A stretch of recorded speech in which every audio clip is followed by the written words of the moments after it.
코로나 사태를 겪으면서 가족들이 집에 더 이렇게 같이 있는 시간들이 많아졌습니다. 그런데 관계가 더 좋아졌을까요? 나빠졌을까요? 그래서 오늘 말씀이 중요합니다.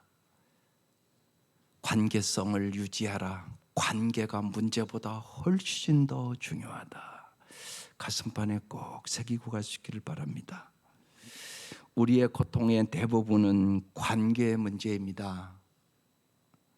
사실 가난해도요, 서로 사랑하면 행복하게 살 수 있지 않겠습니까? 세상에 명예나 권력 없어도 정말로 사랑의 관계가 잘 이루어진다면 가정이 천국이 되지 않겠습니까? 그래서 신앙생활에 가장 중요한 것은 관계입니다. 예수님께서 마태복음 22장 36절에서 40절에 신앙의 핵심을 하나님 사랑, 이웃 사랑이라고 명확하게 말씀하셨습니다. 선생님, 율법 중에서 어느 계명이 크니까? 예수께서 이르시되 마음을 다하고 목숨을 다하고 뜻을 다하여 주 너의 하나님을 사랑하라 하셨으니 이것이 크고 첫째 되는 계명이요. 둘째도 그와 같으니 내 이웃을 내 자신과 같이 사랑하라 하셨으니 이 두 계명이 온 율법과 선지자의 강령이니라. 성경의 모든 내용, 하나님의 사랑, 이웃 사랑의 핵심이다. 그 말씀입니다. 바울은 사랑이 없으면 아무것도 아니라고, 아무 유익이 없다고, 정말 무엇보다도 사랑의 은사를 구하라고 고린도전서 13장에 말씀합니다. 그리고 이 말씀은 결혼식에도 가장 많이 사용되는 말씀입니다. 내가 사람의 방언과 천사의 말을 할지라도 사랑이 없으면 소리나는 구리와 울리는 꽹과리가 되고, 내가 예언하는 능력이 있어 모든 비밀과 모든 지식을 알고 또 산을 옮길 만한 모든 믿음이 있을지라도 사랑이 없으면 내가 아무것도 아니요. 내가 내게 있는 모든 것으로 구제하고 또 내 몸을 불사르게 내어줄지라도 사랑이 없으면 내게 아무 유익이 없느니라. 사랑이 가장 중요하다고 얘기하는 겁니다. 그런데 여러분 잘 아셔야 될 것은 우리는 사랑이 없습니다. 인간적인 사랑은 언제나 이기적인 사랑이고 자기중심적인 사랑입니다. 우리에게는 아가페 사랑이 없다는 사실부터 우리가 깊이 아셔야 합니다. 그래서 반드시 하나님의 사랑을 받아야만 우리는 그 사랑으로 참 사랑을 할 수 있습니다. 하나님의 사랑을 받아 관계 행복을 누려야 하는 것입니다. 그래서 주보 앞면에 관계를 행복하게 하는 5가지 황금 법칙을 기록해 드렸습니다. 연약한 것은 도와주라, 부족한 것은 채워줘라, 허물은 덮어줘라, 좋은 것은 말해줘라, 뛰어난 것은 인정해줘라. 이것이 사랑이라는 것입니다. 근데 이게 우리 힘으로 안 되는 거 우리가 잘 알지 않습니까? 머리로만 알으면 뭐합니까? 가정에서 안 되는 걸. 그래서 하나님의 도움이 절대적으로 필요한 것입니다. 따라서 우리는 날마다 일을 할 때마다 가장 중요한 것은 마음가짐임을 잘 깨달아야 합니다. 그래서 내 마음에 일하기 전에 사랑의 마음이 있는가를 꼭 잘 살펴보셔야 합니다. 날마다 애들 밥 해주죠. 다 부모가 자식 잘 되기를 위해서 수고하죠. 그런데 사랑해야 된다는 거 모르는 부모가 어디 있겠습니까? 그런데 말하는 것이 훈련이 되지 않아서 기분 나쁘게 말을 한단 말입니다. 그러니까 아이들은 사랑을 못 느끼는 거예요. 그러니까 부모가 열심히 수고해도 애들은 우리 부모가 나 안 사랑하는 것 같아. 이래서 갈등이 생기고 잘못된 길로 나아가고 그러는 것입니다. 그래서 반드시 우리는 날마다 우리의 삶에서 사랑을 나누며 더불어 사는 법을 반드시 배워야 합니다. 사랑은 기술입니다. 사랑해야 된다는 걸 아는 것만으로는 소용이 없단 말입니다. 내가 사랑을 내 자녀들에게, 내 주위 사람들에게 어떻게 표현하고 어떤 마음을 가지고 하느냐가 중요하다는 얘기입니다. 그래서 관계가 문제보다 훨씬 더 중요하다는 생각이 내 안에 자리 잡아야 우리는 풍성한 삶을 살아갈 수 있습니다. 일 중심의 사람은 문제 해결을 잘한다고 인정받는 사람들입니다. 따라서 일 중심의 사람이 관계가 문제보다 훨씬 더 중요하다는 것을 깨닫고 습관하기까지는 시간이 걸립니다. 특별히 우리 한국 남자들은요, 언제나 일 중심적인 사람이 너무나 많습니다. 그리고 언제나 일 때문에 싸웁니다. 관계가 얼마나 훨씬 더 중요한가를 그래서 깨달아야 하는 것입니다. 관계성을 유지하는 것과 문제를 해결하는 것 간에는 언제나 긴장 관계가 생기게 됩니다. 감성적으로 미성숙한 사람은 커다란 문제에 당면한 경우 관계성을 유지할 만한 용량이 거의 없습니다. 이런 사람은 스스로를 고립시키고 남 탓을 언제나 하게 되고 자기 마음에 안 들으면 언제나 화를 냅니다. 따라서 감정적으로 성숙한 사람으로 반드시 성숙해야만 우리는 행복하게 살아갈 수 있게 됩니다. 그러면 감정적으로 성숙한 사람이 되기 위해서 우리는 어떻게 해야 됩니까? 첫째, 문제보다 관계를 크게 보는 훈련을 하셔야 합니다. 큰 실수를 저지른 어느 여직원이 상사에게 불려갔습니다. 눈도 마주치지 못하고 이제 상사가 자기를 얼마나 혼내키고 분노할지 이제 상사 앞에 가서 기다리고 있었습니다. 상사가 이렇게 말합니다. 당신은 실수를 했어요. 큰 실수였지만 일부러 그런 것은 아니겠죠. 이런 일이 다시는 없게 해주셨으면 고맙겠어요. 난 당신이 여전히 우리 팀의 일원이고 당신이 할 수 있는 것을 귀하게 생각하다는 것을 잘 알고 있었으면 참 좋겠어요. 최악의 상황을 생각했던 이 여직원은 자기 상사의 자신의 약점을 부드럽게 만져주는 상사의 말에 눈물이 흘렀고 감정이 북받쳐 올랐고 기쁨으로 내가 일을 더 잘할 수 있었다고 그랬습니다. 상사는 관계성을 유지하고 기쁨을 회복할 수 있도록 도와주신 것입니다. 감정적인 성숙한 리더는 이렇게 할 수 있는 겁니다. 그러나 감정적으로 성숙하지 않은 리더는 분노로 이제 동기를 부여하려고 그럽니다. 자, 너 이거보다 더 잘할 수 있는데 이따위로 일을 했냐? 도대체 뭐가 문제냐? 좀 잽싸게 움직일 수 없어? 하라면 그냥 하면 되잖아. 너 이렇게 하면 우리 회사 망해. 이렇게 얘기하는 상사들도 많다는 겁니다. 이 상사는 문제를 관계보다 더 크게 보는 상사란 말입니다. 우리는 문제를 해결하기 위해 문제를 회피하지 않고 분노나 협박을 사용하지 않고 상대방의 인격을 존중하고 명예를 보호하며 관계에 집중하며 살아가야 아름다운 삶을 살아갈 수 있게 되는 것입니다. 회사의 문제를 일으키는 사람들에게 이렇게 객관적으로 말하는 훈련을 해야 합니다.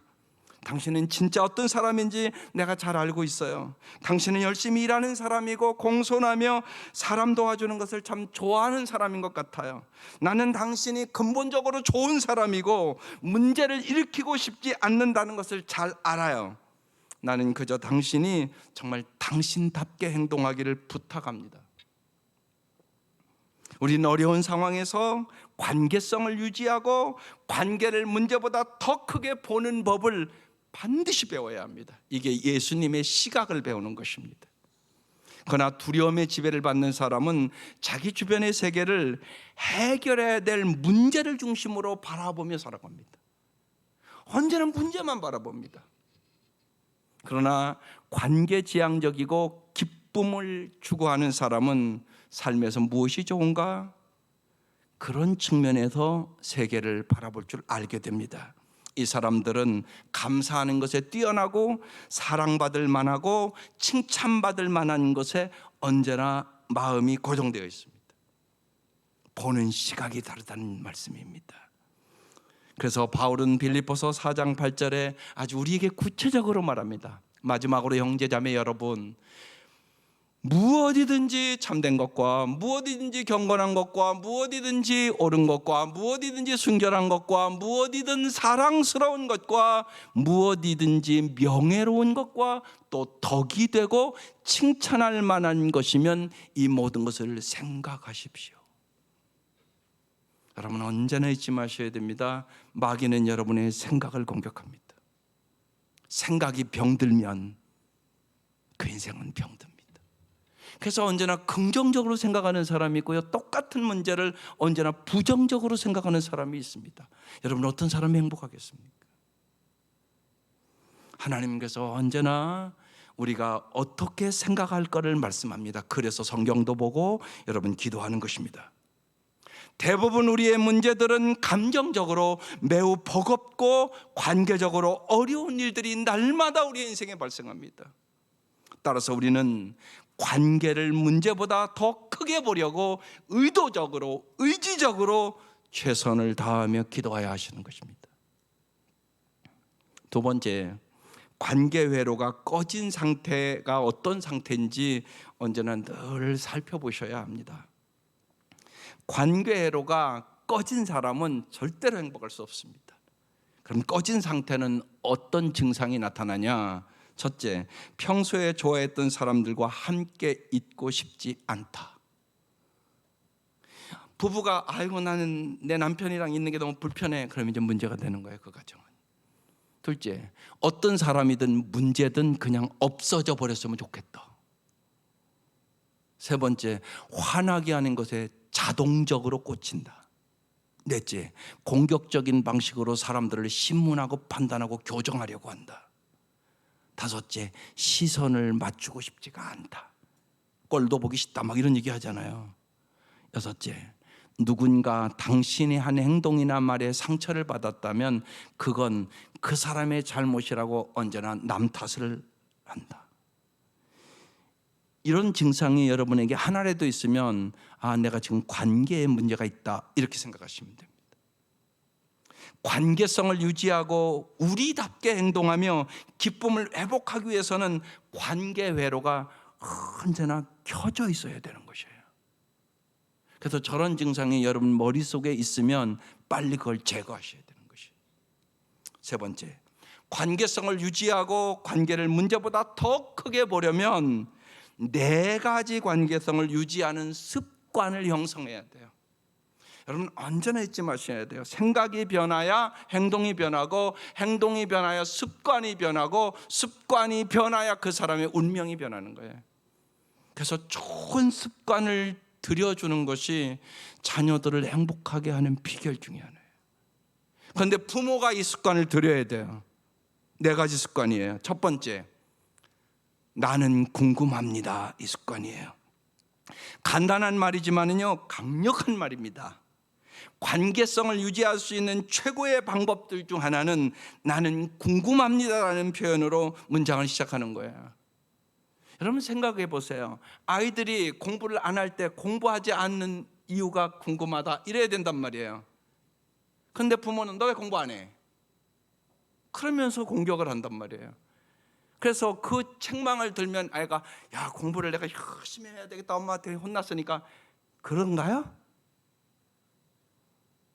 아이가 공부를 안 할 때는 하기 싫은 이유가 궁금하다 이렇게 생각해야죠. 내 아내가 말을 안 듣는다 요새 그러면 내 아내가 요새 왜 저렇게 내 말을 안 듣지? 궁금하다. 내가 요새 너무 사랑을 안 베풀어 주나? 내가 너무나 요새 일밖에 모르는 남편인가? 나는 궁금하다. 이 자세가 엄청나게 관계에 중요한 자세입니다.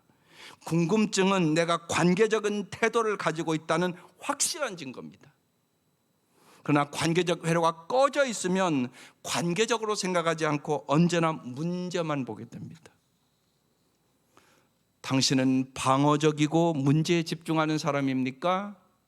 아니면 궁금증을 가지고 관계를 문제보다 더 크게 보는 사람입니까? 당신은 어떤 사람입니까?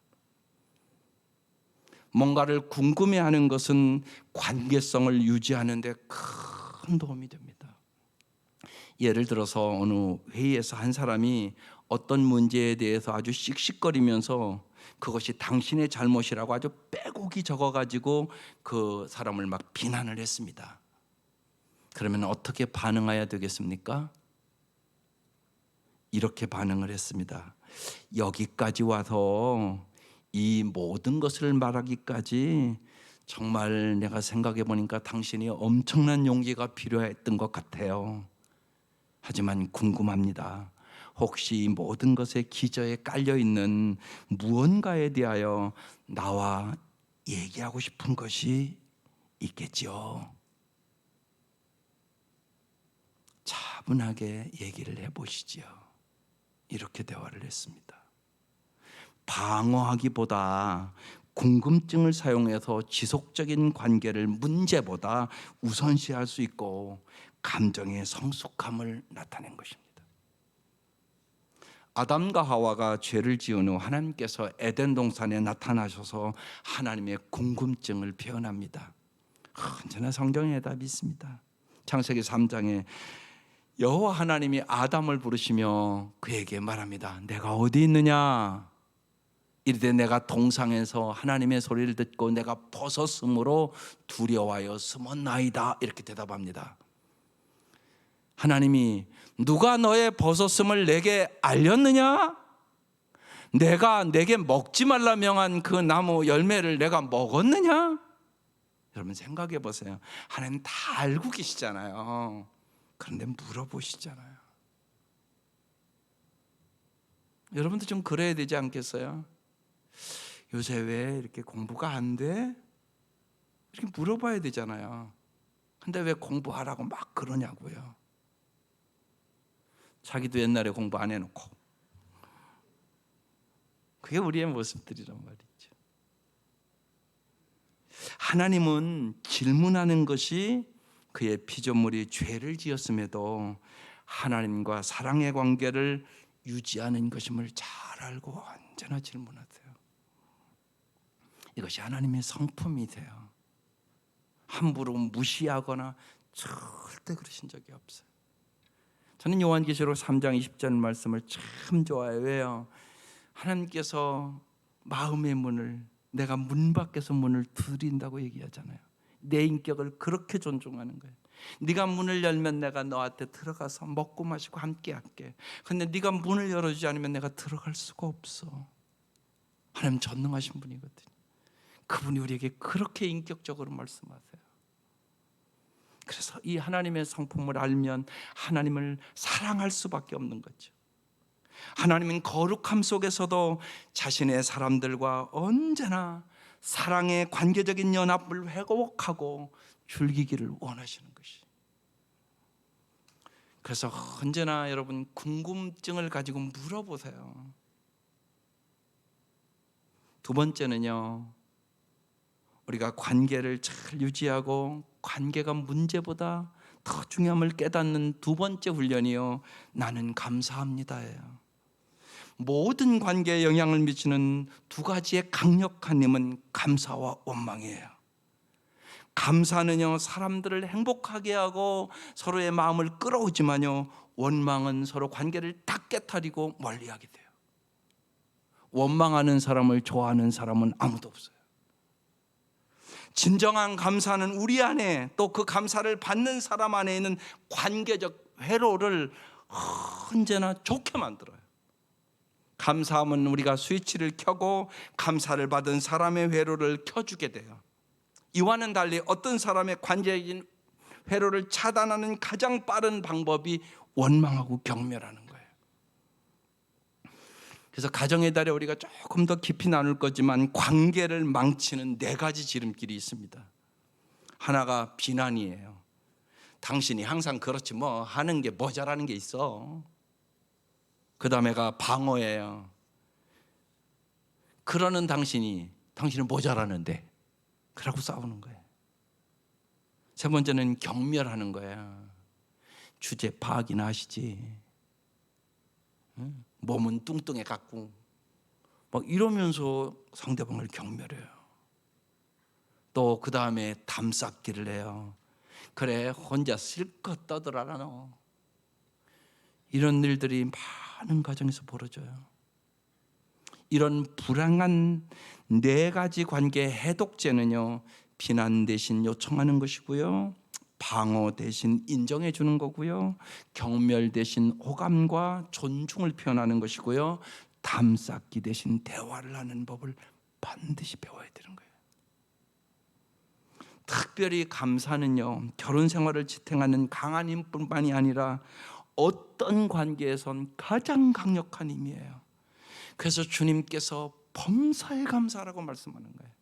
감정적으로 성숙한 사람은 범사에 감사할 줄 아는 사람이에요. 모든 상황에서 칭찬할 만한 것을 찾는데 능숙한 사람이에요.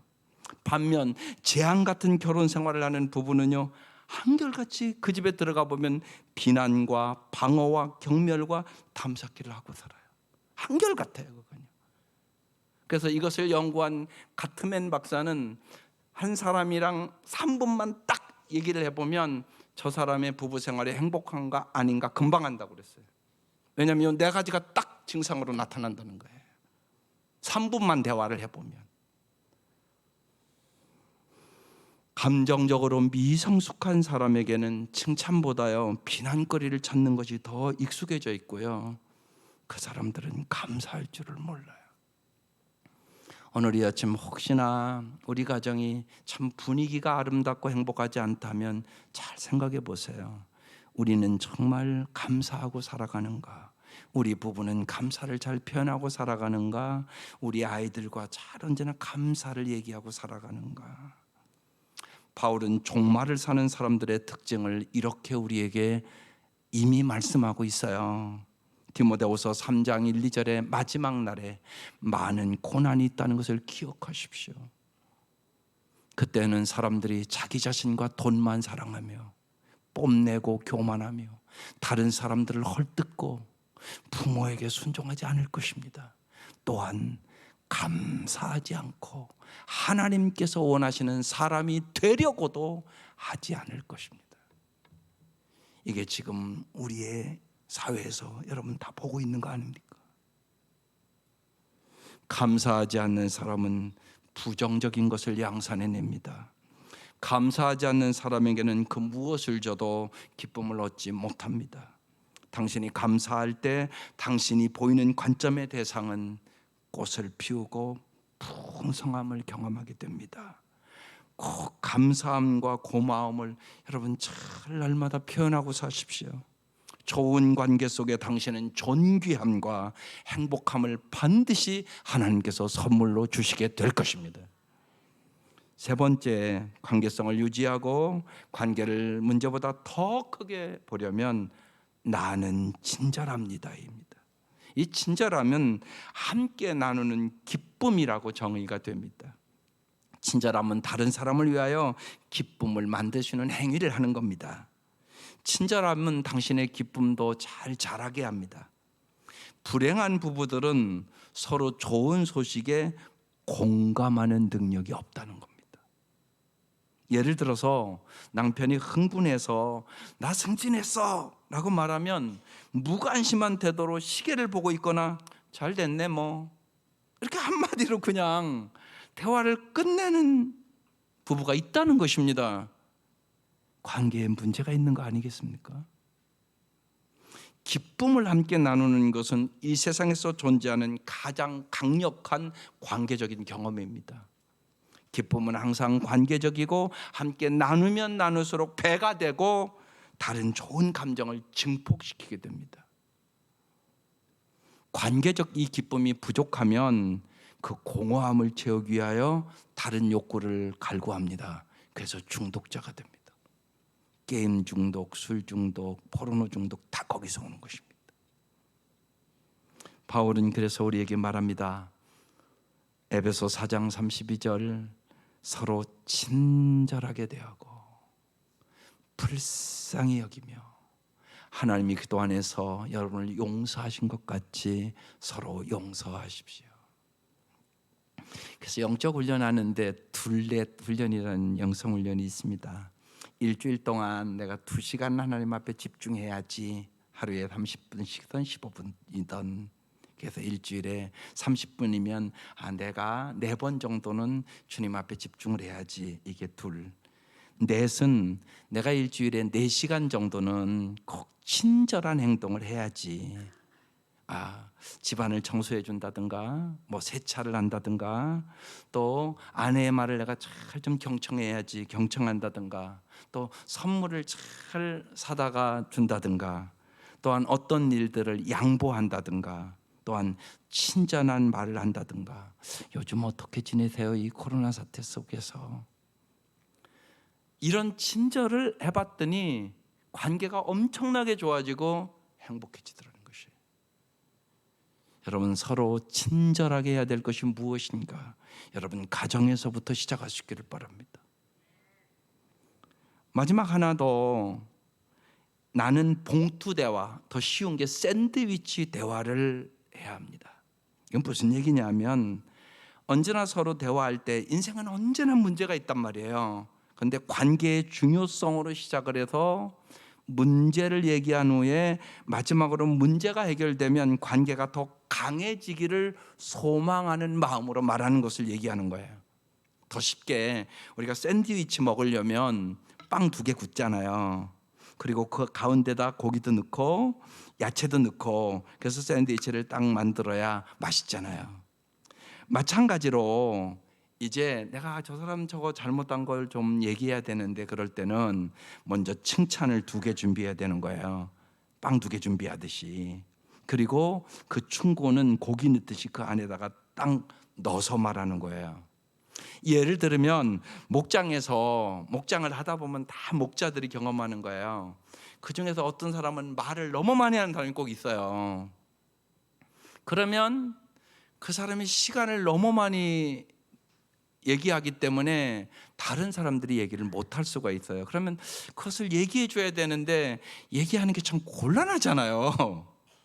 현실적으로요. 좀 말 좀 절제해 줘야 되는데 절제를 안 한단 말이에요. 근데 그게 목자로서 얘기가 참 곤란하거든요. 그때 이 샌드위치 대화를 해야 돼요. 이렇게요. 모임 때마다 많은 것을 나누어 주고 늘 모임에 활력을 주셔서 제가 정말 감사해요. 그런데 다른 사람은 영 나누지를 못해서 다른 분들도 잘 참여할 수 있도록 도와주시면 참 감사하겠어요. 이게 샌드위치 대화예요.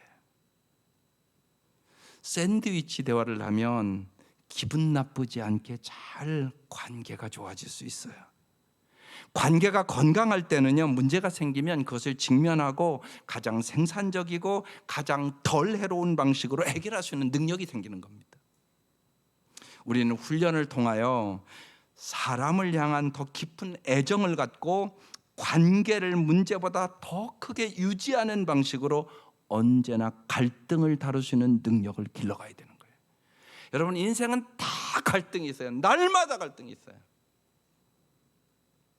그래서 먼저 언제나 감사하다는 내용을 먼저 얘기하는 거, 그 다음에 이제 문제에 주목해서 얘기하는 거, 그 다음에 이 문제에 나를 좀 도와달라고, 협조해달라고 요청하는 내용을 얘기하는 거예요. 이 봉투 대화, 샌드위치 대화는 관계를 문제보다 크게 보는 태도로 좋은 관계를 유지할 수 있는 능력이 됩니다. 여러분, 꼭 대화할 때마다 생각을 꼭 할 수 있기를 바라요. 마지막으로 여러분, 잘 생각해 보세요. 이 모든 것들 한마디로 서로 사랑하라는 얘기예요. 나는 언제나 헤세드, 사랑합니다. 구약의 이 헤세드라는 단어는 끈끈하게 붙어 떨어지지 않는 사랑을 의미하는 단어예요. 신약에서는 이것을 조건 없는 사랑, 아가페라는 단어예요. 어떤 문제가 있든 관계를 추구하는 자기 희생적인 사랑을 얘기하는 거예요. 이게 십자가의 사랑을 얘기하는 거예요. 오늘 말씀은 그래서요, 요한복음 15장 5절부터 보면 이렇게 얘기해요. 나는 포도나무에 너희는 가지라. 그가 내 안에, 내가 그 안에 가면 사람이 열매를 많이 맺나니. 여러분, 사랑의 열매를 많이 맺으면 얼마나 좋겠어요. 나를 떠나서는 너희가 아무것도 할 수 없음이라. 그러면서 포도나무의 비유를 말씀하시고 오늘 이 말씀 주신 거예요. 아버지께서 나를 사랑하신 것 같이 나도 너희를 사랑하였으니 나의 사랑 안에 거하라. 내가 아버지의 계명을 지켜 그의 사랑 안에 거하는 것 같이 너희도 내 계명을 지키면 정말 그 하나님의 사랑 안에 거하고 느끼게 될 거야. 그러면서 이렇게 말씀하시잖아요. 11절에 내가 이것을 너희에게 이르면 내 기쁨이 너희 안에 있어 너희 기쁨을 충만하게 하려 함이라. 여러분, 사랑하면 반드시 기쁨이 충만해지거든요. 그러면서 내 계명은 곧 내가 너희를 사랑한 것 같이 너희도 서로 사랑하라 하는 이것이니라. 주님의 모든 계명을 단 한마디로 압축하면 주님께서 우리를 사랑한 것 같이 서로 사랑하는 것이에요. 그러면 여러분, 사랑이란 구체적으로 어떤 행위를 의미한다고 생각하세요? 바울은요, 사랑은 오래 참는 것입니다. 사랑은 온유한 것입니다. 사랑은 무례행치 않는 것입니다. 그렇게 고린도전서 13장에 쫙 정의하고 있어요. 베드로는요, 사랑은 허다한 죄를 덮는 것이라고 말씀하고 있어요.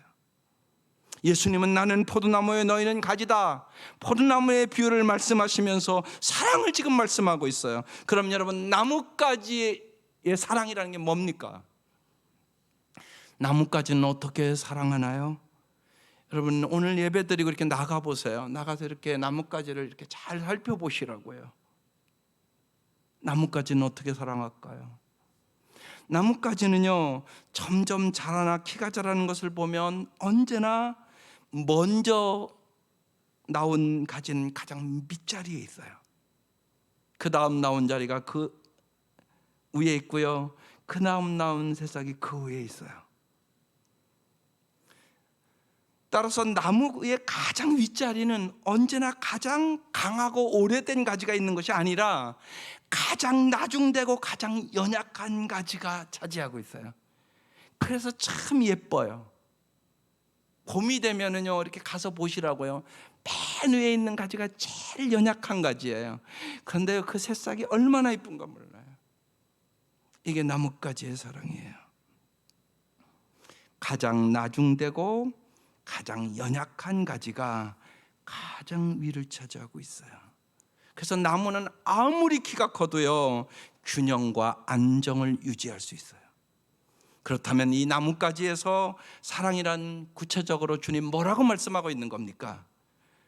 나보다 약하고 나보다 나중된 가지를 내가 받쳐주는 것이에요. 가장 늦게 되고 가장 연약한 가지에게 최정상의 영광을 양보하는 것이에요. 교회 공동체의 일원으로서 그도인들이 서로 행해야 할 사랑이 바로 이러한 사랑이라고 말씀하고 있는 거예요. 교회의 참모습은 오래되고 많이 배우고 돈 많고 강한 자일수록 나중되고 못 배우고 가난하고 연약한 교인들을 잘 받들어 섬기는 것이에요. 어떤 교회가 여러분 정말 사랑의 공동체입니까? 어떤 교회가 정말 참되고 좋은 교회입니까? 매주일 좋은 설교가 선포되는 교회가 아니올시다. 요즘처럼 지식이 넘쳐나는 시대는 말 잘하는 사람 유튜브 들어가면 날마다 만날 수 있습니다. 헌금의 50%로 선교와 구제를 행하는 교회가 아니올시다. 사랑이 없어도요, 자기 자신을 과시하기 위하여 더 많은 돈 얼마든지 이사할 수 있습니다. 예수 안 믿는 사람도 수십억씩 기증합니다. 정말 좋은 교회란 누구든 들어오는 교인이 오래된 교인들로부터 진정으로 존중받고 높임받고 소신껏 봉사할 수 있는 교회. 왜 그렇습니까? 오늘 말씀에 진정 주님의 가지된 참된 그리스도인들만 이 일을 행할 수 있기 때문에 그렇습니다. 사랑은 관계를 문제보다 더 크게 볼 수 있게 해줍니다. 그러니까 여기 손자 손녀 본 할아버지 할머니들은 손자가 그냥 똥 싸도 오줌 싸도 그냥 날마다 문제만 일으켜도 손자 보면 항상 웃고 안 보면 보고 싶고, 여러분 그러지 않습니까? 이게 사랑의 능력입니다. 이게 사랑입니다. 어느 여름 한 여자 성도가 삶에 대한 다양한 시각을 좀 배우기 위해서 그 캠프에 봉사를 갔습니다. 그 캠프에서 그분은 정말 감정적인 성숙과 헤세드의 사랑이 무엇인가를 자기 인생에 깊이 느꼈다고 간증을 했습니다.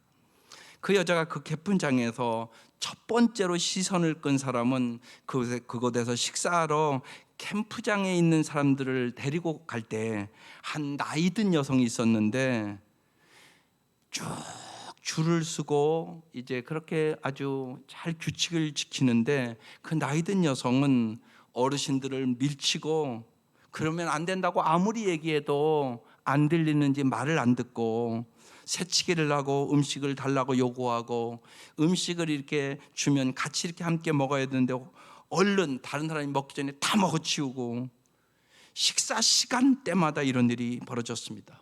그리고 하도 냄새가 많이 나서 강제로 샤워실로 끌고 가고 씻겨야 하는 그런 싸움이 매주 일어났습니다. 또 한 사람, 그 봉사자의 시선을 끈 것은 자세가 곧고 고학력자, 나이가 지긋한 남자분이었는데 17개의 언어를 다 구사하고 사려 깊고 지적인 대화를 나누시는 사람이었습니다. 그런데 어느 날 그 처음에 그 시선을 끌었던 그 여성이 지나갔습니다. 그래서 이렇게 얘기했습니다. 이제 냄새는 나지 않는군. 그러면서 그 남자분에게 그랬습니다.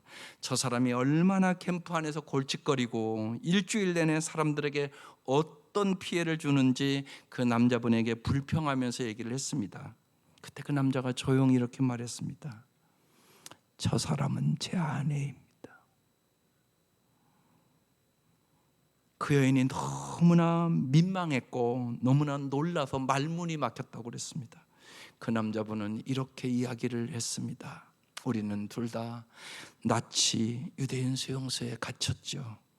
그녀는 한때 피아니스트였고 유럽 순회 공연을 다니고 정말이지 사람스럽고 재능 있는 배려심이 많은 나의 아내입니다.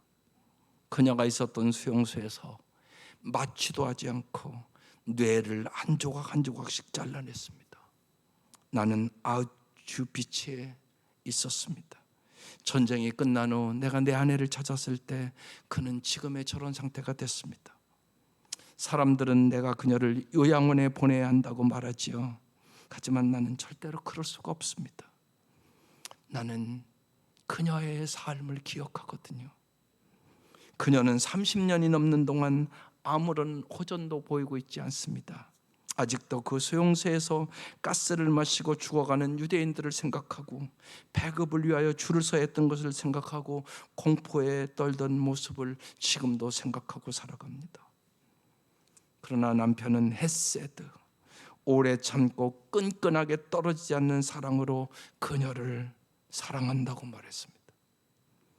헤세드, 하나님의 사랑은 우리가 얼마나 하나님을 짜증나게 하고 얼마나 하나님 앞에 반항하든지 간에, 혹은 하나님 아버지께 엄청난 고통을 안겨줄지라도, 우리가 예수를 십자가에 못 박을지라도 아버지 저들이 하는 것을 알지 못하니 저들을 용서해 달라고, 그렇게 쉽게 떨어지지 않는 사랑이 헤세드의 사랑입니다.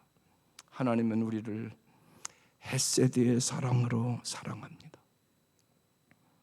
이 사랑을 경험하는 기간이 이 고난주간입니다.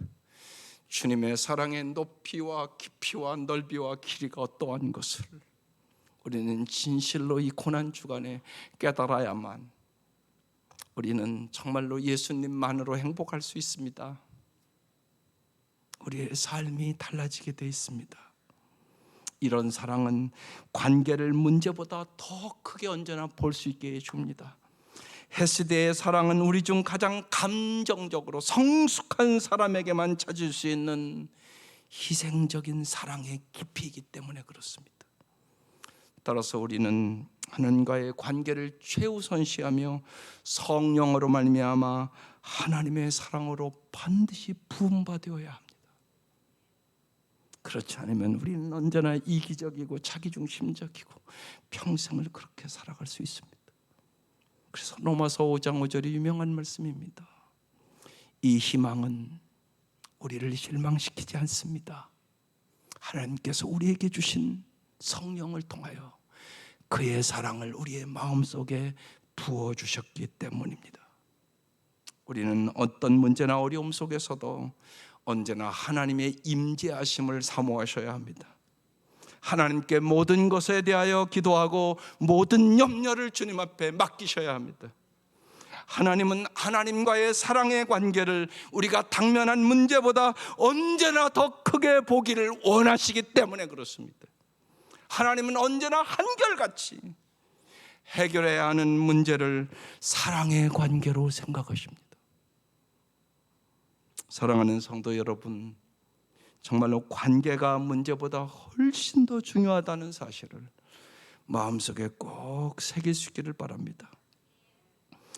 하나님을 날이 갈수록 더욱 사랑하고 하나님이 부어주시는 그 사랑으로 사람들을 더욱 사랑하며 참으로 아름다운 관계를 가지고 하나님, 내가 사랑의 사람으로, 내가 감사의 사람으로, 내가 친절한 사람으로 날마다 빚어 주시옵소서. 하나님의 성령의 놀라운 역사 속에 하나님의 사랑이 이 고난주간을 맞이하는 우리 온 성도들에게 부어짐으로 말미암아 참으로 아름다운 관계를 맺고 사랑의 삶을 살아갈 수 있기를 주의 이름으로 축원합니다. 기도드리겠습니다.